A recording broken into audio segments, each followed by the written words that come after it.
meeting kanina. Bale, ito yung mga kumota. Wala tayo kasi hindi tayo kumota. Then, sa RC message nga, ito yung retail ko. Nang-attend na to.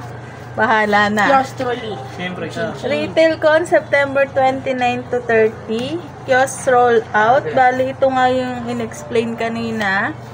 Sa area manager, urge or report review, visual categorization, start to sa Monday. Meron din tayong photo studio sa Felix. Kung gustong may mag-photoshoot doon, pwede. Store group RABP and ROM combined meeting. Start yata to bukas. Itong store group RABP. Sa warehouse, meron naman na tayong fill up. Ito yung back order natin. Expect ng month 1 may 1/4 na darating. Bali, sa support service, ito yung mga done orders nila.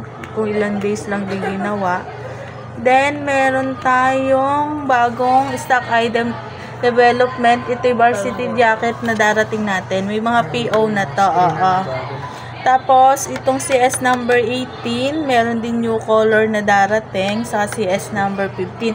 Magiging ma-add to dun sa mga ready stock natin na Then, PD priority, eto nga yun man, meron silang mga nilo-launch. Eto din yung mga bagong item natin na approved na. Kasi hindi rin tayo pwedeng kumuha dyan. Tapos, eto yung schedule naman nila Sir Derek. Sa artwork, eto yung bagong booklet. Meron na din sa link sa Canva. Ito yung sinasabi kong studio sa 4th floor. Panoorin na lang pag ano. Tapos, new brochure natin, volleyball. Ito, meron din tayong half lead collection NBA design. Ito. Tapos, meron tayong naka-up ngayon sa transfer it na polymer. Then, polymer printing. May planner din. Then, sa Sable Central Basketball Half Lead Apparel. Tapos, sa Sable Digitizing, ito yung update nila kung sino yung magpapadigitize. Bali, load for 2 days to. Then, sa Embro, tanggap lang kayo ng tanggap ng program para may gawin sila. Load kasi lang nila is for 1 day lang. Then, sa HR, eto nga yung kunis natin kanina, bagong launch na jacket. Ngayon, tapos September 7, passing score is 30. Tapos, regarding naman sa treasury, yung refund nga. Iwasan na lang din natin magka-refund. OLM, eto yung mga bagong page natin. Meron tayong for engrave. Meron din sa uniforms, for school, mga bagong page, mga bagong Facebook to. Sublimation page, business printing solution page, SP page, nakalaman dyan yung mga promo nila. Meron na din sa embroidery. PYD din. Then, sa Save Reply, may bago tayo, dry fit comparison, transfer it versus shirt planet. Eto siya. Ito yung pwede rin nating i-save reply sa customer. Then, best photo ni ng branch natin is si Pangasinan. Pero may price daw to, hindi ko lang alam kung kailan. Kasi napili na rin tayo. Tapos, yung mga bagong posting ng ibang branch, eto. Tapos, store visit ni Nicole. Eto yung schedule. Tapos, eto yung mga good posting. Then, ito yung mga for improvement. Kita nyo naman, may malit, may mali. Alayan. Bali, ito kasi may meeting bukas, yung AdSense promo by 3 PM every Saturday. Bukas tayo naka-schedule. Need nating ma-fill upan to kung sino yung pupuntahan natin na ima-marketing natin. Ito din yung mga letters ng by industry. Ipi-print out natin siya. Tapos, ito yung for edit, for streamer, for Christmas. Ang deadline nito is October 1. Ito din yung mga ads nila. Sa BIF, print out form unofficial, dito naman nakikita nyo yung SRP, then yung binigay na final price, then yung discount na binigay nung nila boss, ganon. Then para makakita rin ni customer na malaki yung discount talaga na naibigay. Unofficial quote, kumbaga pwede nyo ipasa sa customer nang makita talaga nila na may discount. Then, eto, ni-remove na yung single item. Kung napansin nyo nga, multiple item na.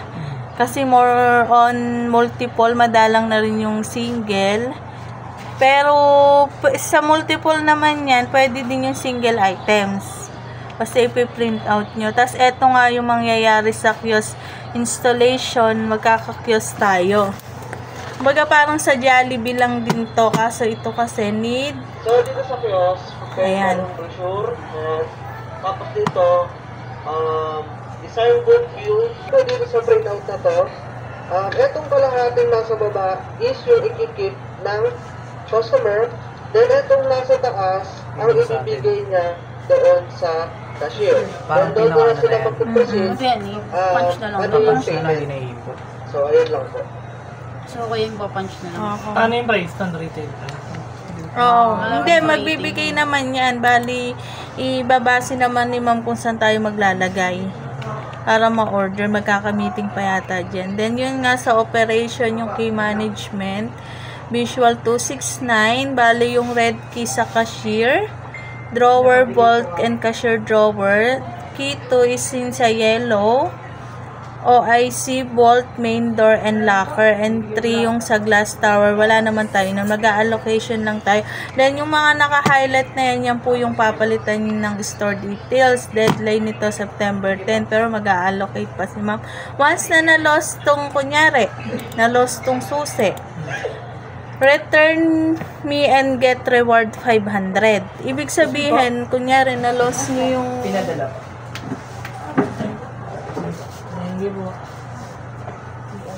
yung na-lost nyo yung ticket, ay na-lost nyo yung key, i-charge kayo ng 500. Yung 500 na yun, ibibigay yun dun sa nakapulot. Ganon? Oo. Kaya wag nyo i-lost. Then, ito yung best general cleaning. Then, ito yung thought of the day. Ikaw na mag-explain. Narinig mo naman kanina eh. Play mo na lang. Sinabi ni ma'am, Tatlong pagkakamali ng amateur salespeople at isi-share ko siya sa iyo ngayon. Number 1, being product-centered versus people-focused. Madami sa mga amateurs, wala nang pukang bibig kung hindi, yung product namin, ito, mabili yung product namin, yung features, ito yung features. Come on, man, kasi your customers will... sige, go. Yun lang, sabi ni Ma'am Jura may dyan regarding sa Totok today. Huwag lang natin lunurin si customer sa mga binabato natin idea. Paintindi natin isa-isa yung mga kailangan. For example, yung t-shirt. Bigyan natin yung specs. Huwag yung mag-offer tayo ng panibago. Kailangan mag-gets muna ni customer yun.